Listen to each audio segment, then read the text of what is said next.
This is such an important topic. I wanted to come on and share with you today. Now, listen, the things I want to talk about today aren't for everybody. So I just want to make sure you're in the right place.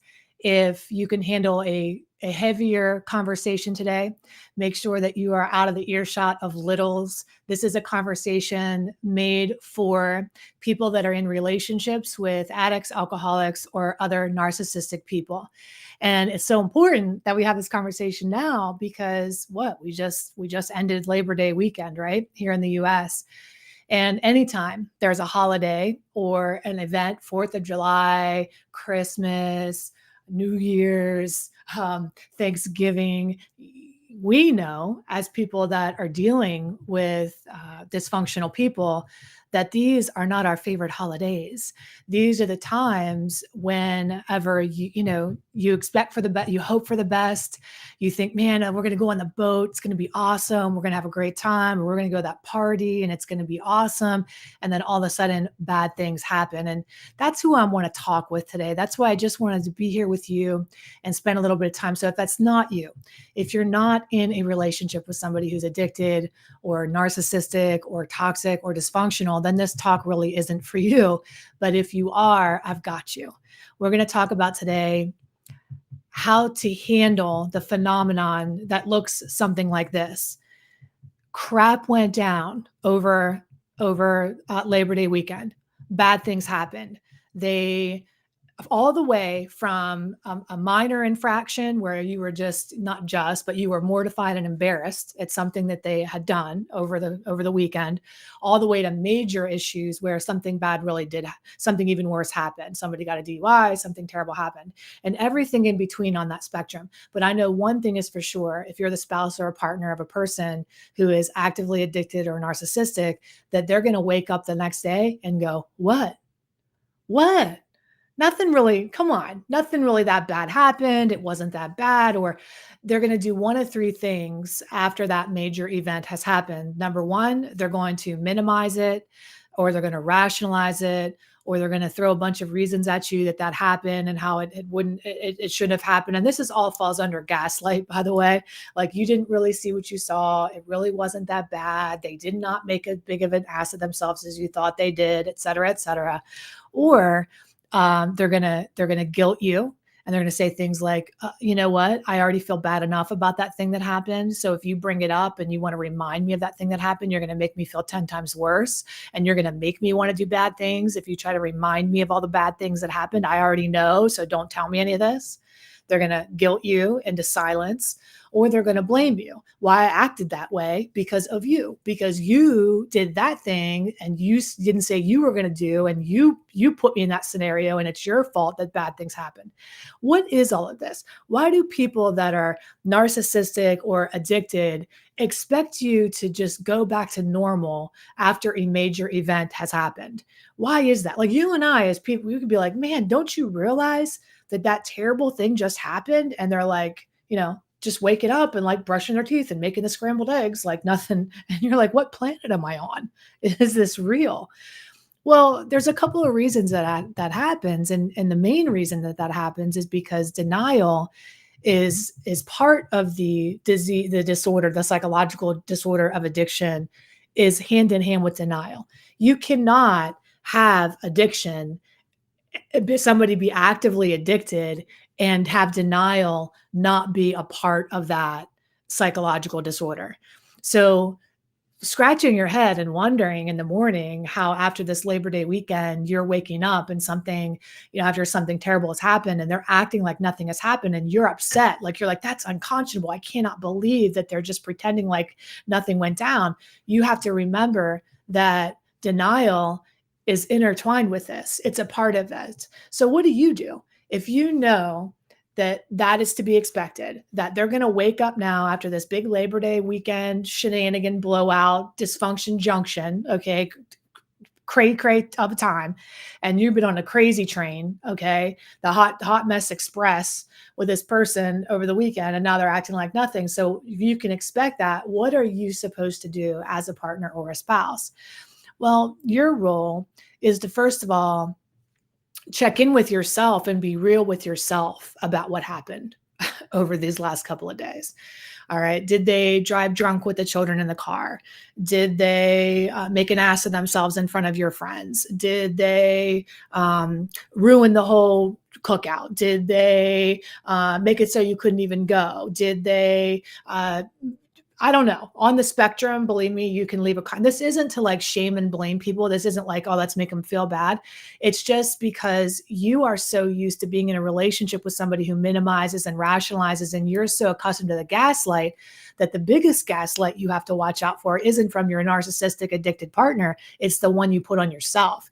It's the gaslight we do to ourselves the next day. Like, well, maybe it really wasn't that bad. We wake up the next day because we're in pain, and we also want to minimize. We want to sweep it under the rug. We want to act like nothing has happened. And not because we're bad people, but because we're pain adverse. We don't want to wake up and go, oh my God. Nobody wants to wake up after somebody has had a bender, a terrible night, acted a fool, gone off the rails with their drug of choice, done whatever. Nobody wakes up in the morning and is like, you know what I want to do? I want to confront everything that happened. Yes, I want to take notes. I mean, some people might be really into that. They're like, I want to take a journal note and show you what you did. Others of you are like, I want to take a video of you when you're acting like this. And I've seen this happen. I'm going to take a video of you acting a fool. And the next morning when you're sober, I'm going to play it for you. I'm going to show you. Now, that isn't the right way either. Okay. And how do I know if there's a right or a wrong way to do this? Isn't because it's just like some kind of cool, idea that I have in my head. I've done this work for almost 2 decades in addiction and codependency specifically. For those of you who are just joining me, I'm Heidi Rain. Hello. I didn't even say hello because we just get right into it. But what I love to do is to help people who are impacted by other people's addictions or narcissistic behavior, and help them to reclaim their personal power, their sanity, give them strategies to be able to cope and deal with the addict or alcoholic in their life or the otherwise narcissistic person, and really break those patterns for good so that they can have the healthy, happy life that you really deserve. And so when I was working inside of one of the world's leading drug and alcohol treatment centers for almost a decade, I've helped thousands of addicts and alcoholics, but I've also helped hundreds of families. And I feel like that's the missing piece, right? Is like, there's help every couple of feet. There's a place for people that are struggling with drugs and alcohol to go. But for the family members, there's not a lot of places to go. There's Al-Anon, which is great. If you're a spouse of a loved one, if you're kids, there's Alateen and things like that. But at the end of the day, what we need as family members is not just support, just for somebody to be like, yeah, it sucks. Great. You can identify with me. You can relate. I'm waking up the next day. I'm a family member. The shit hit the fan last night. I'm thinking how terrible it is. And other people are going to commiserate with me and go, yeah, it's so bad. But what we really need as family members more than anything is strategy. We need to be told, well, this is the best practice. This is what to do in a situation like this. And to have somebody kind of hold our hands, because addiction in a family dynamic will make a smart person feel crazy. You could be the smartest person in the world and you're dealing with an addict or an alcoholic and you feel like you're crazy.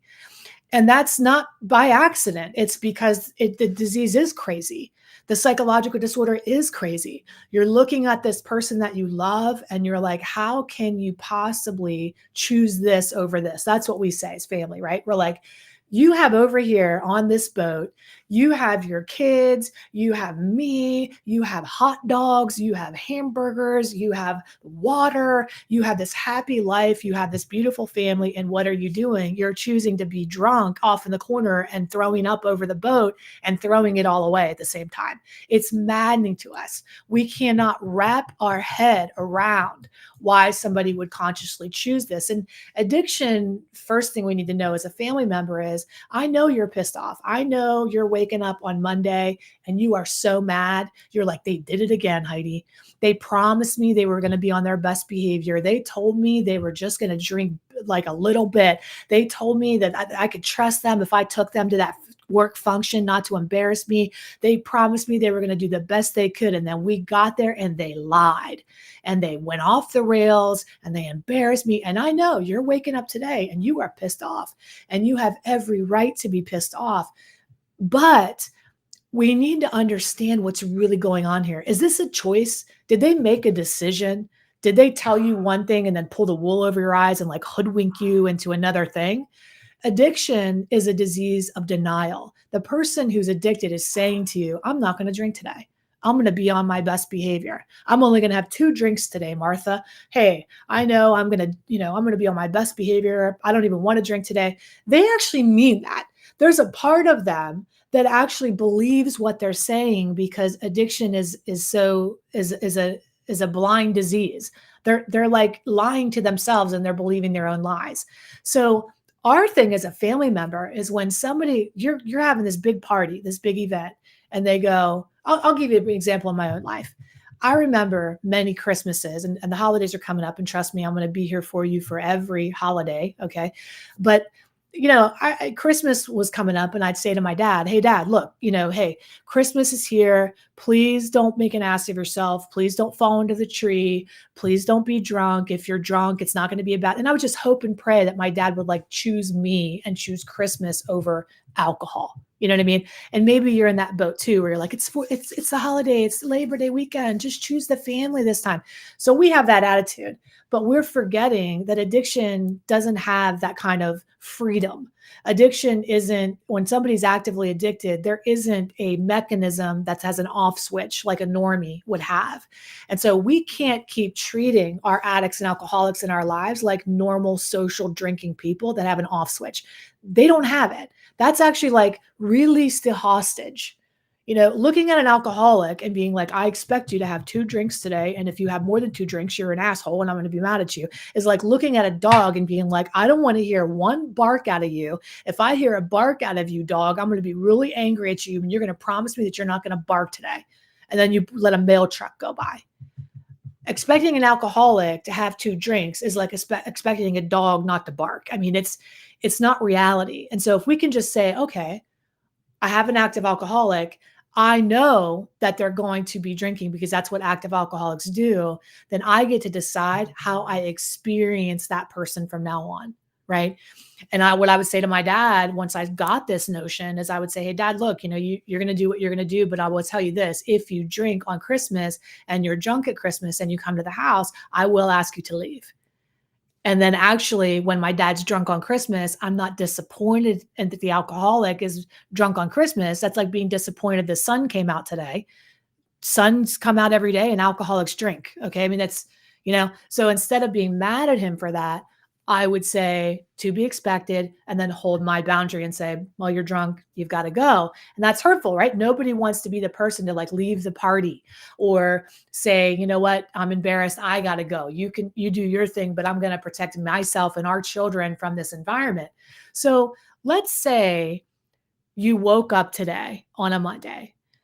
I remember one time there was like things like this happen all the time, right? These major events happen. And one time it was the middle of winter in Pennsylvania, and my dad had been out like all night long, and we were kind of waiting for him to come home. Like, where is he? What's going on? And we were like glued again. So it was icy out. It was like stormy out. And all of us were kind of glued to the window, like looking for him. And all of a sudden he like stumbles into the door, the screen door, like, busts it in, comes into the house, and he's bloody from like head to toe. He's like got frozen blood on his face. His knuckles are all bloody. His clothes are tattered. And we look out, and there's actually no car. There's no vehicle. My dad had walked at some point from the bar up on the hill, Jimmy's place in this small town where I grew up, and walked all these miles home, and God knows what happened. And he comes in and he's bleeding and he's bloody and he's drunk and he reeks of vodka. Vodka doesn't smell, but you know how it is. You can smell. And it's like, it's terrible. And then I swear to you, the next day we were all up brushing our teeth, getting ready for, and dad's at work. And just like, he comes home from work that day, he's got little scars on his knuckles, his hair's back in place, and nobody says a damn word. That's nuts, right? Like when you think about that, it's like you can probably relate to that. Maybe you grew up in an environment like that too, where it's like all hell's breaking loose, man. There's a war, and then we're at dinner the next day, just like, oh, I'm just having our, don't mind my evil queen cup. I had to get it. I'm really not. I feel like she's misunderstood. Okay, but the next day, everybody's acting like it's normal. So that's crazy. You know that's crazy for everybody to act like it's not normal. So what I want you to do today, if you're waking up and the addict or alcoholic or narcissist is going, "What? What? Like it's today's a new day," they're making you feel bad. I know that you expecting them to realize what's happening is not a realistic way to go. But what we can do is work with you. So I want you to recognize it first. I want you to take a big deep breath in and an open journal. And I want you to take a minute and pour out your thoughts on how is this behavior impacting you directly? How is this behavior impacting you? All of your focus as a spouse is on damage control. It's like you're a lawyer, you're a mediator, you're a doctor, you're a you're a therapist, you're a halfway house, and all of your energy is focused on this addict or alcoholic and sweeping up behind the mess and making everything fire on all cylinders. And what gets lost in the mix is you. And you are a strong person. You are a person that is counted on by other people. You have children, or you have other family, or you have work responsibilities, or you're an entrepreneur, or you have other things that are relying on you. And you're like, I'm not really impacted. It's okay. And you know what? Here's the thing. When you're in crisis, like when you're in war, all right, when somebody goes into war, why is PTSD a real thing? Because when people are in war and they're battling every day, they're in crisis mode. They're in survival mode. They cannot recognize or even begin to understand the impact of that war on their psychology, on their mental health until when? Until they come up for air and get out of the war. So every day that you're in battle with your addict or alcoholic and you're sweeping up the pieces and you're trying to put everything back together again and you're covering for them at work and you're making excuses and you're telling the kids it's not as bad as it is and you're lying for them and doing all the things that you may or may not be doing. Okay. You're in war and you're not realizing that when you come up for air out of that relationship, you are going to have CPTSD from that relationship, complex post-traumatic stress from being in a relationship with an addict or an alcoholic. Do you know why most people stay in abusive relationships? Is because the number one reason is because they don't realize they're in one. They see people as complicated. They see people as complex. They don't see people as abusive. They see people as broken and as wounded. And you can run the risk of having toxic compassion or toxic empathy for the addict or alcoholic in your life, and you rationalize and justify their using and feel sorry for them and feel bad about it. And because of that compassion and empathy that you hold in your heart, because you're a good person, because you're a good egg, that compassion you hold, you continue to put up with the behavior by rationalizing that bad behavior and then excusing it and minimizing it and the impact on you and the kids. And you've got to stop doing that. You've got to stop doing that. You've got to realize that when you can come up for air, you too have CPTSD from this. You are being impacted.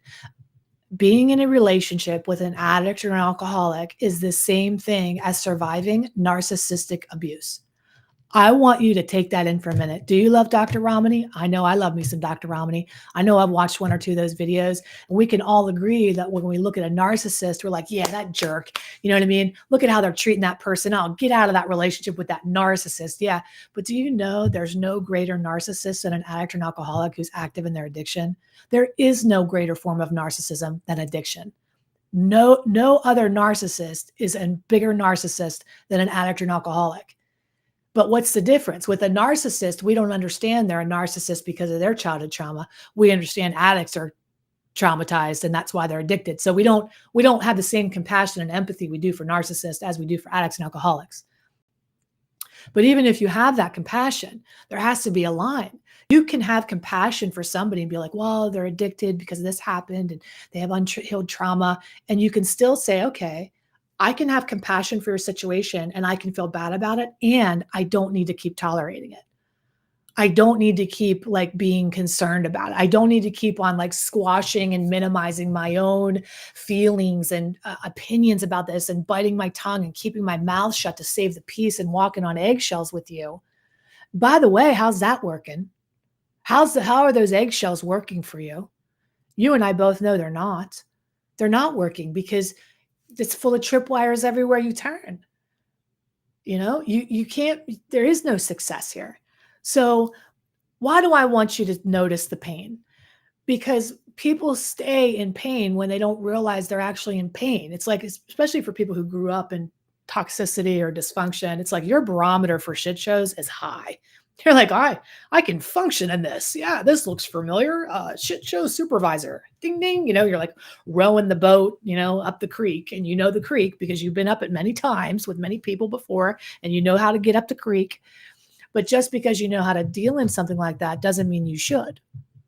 So, what do I want you to do today? You're waking up on Monday. Things went down. It was not okay. It was not a good scene. I want you to take note, open up a journal, and write down how you've been impacted by this.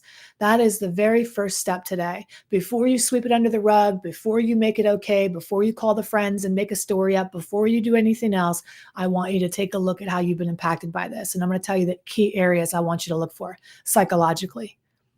What is this addicted relationship, this abusive relationship that you're in with an active addict or alcoholic who's a narcissist, because it's the same thing? What is the impact of you psychologically? Are you forgetting who you are, how smart you are? Does it make you feel like you're going crazy? Do you wonder if you're imagining things and making things up? As Melody Beattie said all those years ago in Codependent No More, if it feels crazy, it probably is. Psychologically, there's so much gaslighting that goes on in a relationship with an addict or an alcoholic that you don't know if you're coming or going. You don't know what's real and what's not real. You don't know. You question yourself constantly. Am I the cause of this? Am I creating this? Did I create that scenario? Like you wonder, and that's real. That's one way. Emotionally, you are on a roller coaster of feelings, of resentment, of rage, of sadness, of anxiety. I don't know how we, as being in relationships with addicts or alcoholics that are active, can actually have the time and bandwidth to emotionally do anything other than be in survival mode. Psychologically, you're affected. Emotionally, you're affected. Financially, you're likely affected, because addiction isn't just about what drug of choice. It's not just drug of choice. There's gambling. There's all kinds of different things, and they're all the same, by the way. Maybe somebody acted out in other ways this weekend. Maybe they acted out with another addiction. It wasn't using substances. It was using another substance. They were on their internet, and you found all the things, and you found the sites they were on. Emotionally, what's that doing to you? Your self-esteem, your value as a human being. Financially, they could be draining you. Spiritually, you start to question, what is the purpose of all of this? And where is God in all this? And the only time you pray is when it's about the other person. You've lost your connection yourself. Socially, it's affecting you. You can't tell your friends what's going on. And if you do, they don't get it anyway. And they give you advice that's not working for you. You are impacted. And why am I spending so much time on this? Is because here's what I know for sure. If I can work with you, the family members of the person that's addicted, two things are going to happen. Number one, you have a better shot at getting that person help, because I know exactly what to do to help you, to tell you what to do to help. Okay. That's the first thing. You're going to have a better shot at saving that person's life. And that's important to me. But the second thing that I know that we're going to do if we work together is I'm going to help you break generational cycles for the next generation.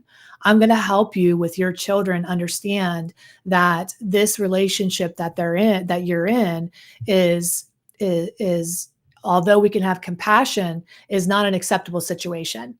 The kids know it. They're waking up and they're like, oh my God, what happened last night? So I want you to, most people are not ready to look at that. They're like, oh my God, she wants me to look at the pain. Most people don't want to do that. That's why we live in Instagram world. That's why we live in a world of filters, is because it's easier for people to put the blinders on and just pretend like nothing happened and go on about the day. Thank God that's over. But not you. Not you, because you are committed to a better life. You are committed to a better life for you. You are committed to a better life for your children. You are committed to a better world. You are committed to breaking this cycle for good, for you and for your family. So you're not afraid of the truth.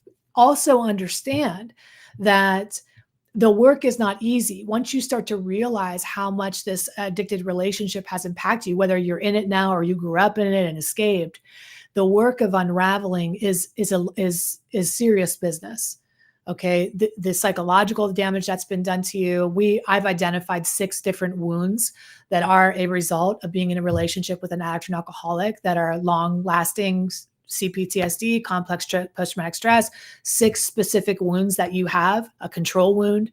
You don't feel like you have to be in control all the time, and you have no control and you have to be in control. You have an identity wound. You don't know who you are outside of this relationship. You have a self-esteem wound. It's hurt your belief in yourself. You have trust wounds. You don't know who to trust or how to trust again. You have betrayal trauma in this way. You have emotional wounding where you have to suppress your emotions and get in touch with how you really feel again. There are lots of different ways you've been impacted. And another reason I wanted to come on here today is because we're starting at the very beginning this week for our toxic relationship recovery course that has been designed for people who are in relationships with addicts or alcoholics or otherwise narcissistic people who grew up in that environment, who escaped that environment, who married into that environment, to recognize and realize how you have been impacted by this person's toxicity and dysfunction and start to heal one wounding at a time. What's on the other side of that? What's on the other side of that if you invest in yourself and say, I'm willing to do the work I need to do to recover? I see I've been affected. What's on the other side of that is unstoppable certainty in your value like you've never had before. It's uncertain. It is an unshakable sense of self-worth. It is a standard that you're going to set and hold for yourself that is not going to be, that's going to be, I'm going to swear, unfuckwithable.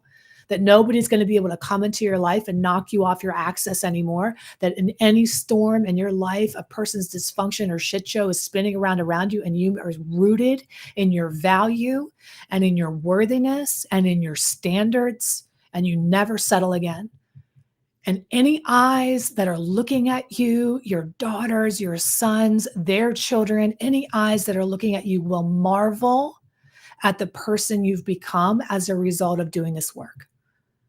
How rooted you are in your love for yourself, how amazing you treat yourself and you lead the way, and how you love yourself is reflected in the standards that you hold for yourself. I want that for you.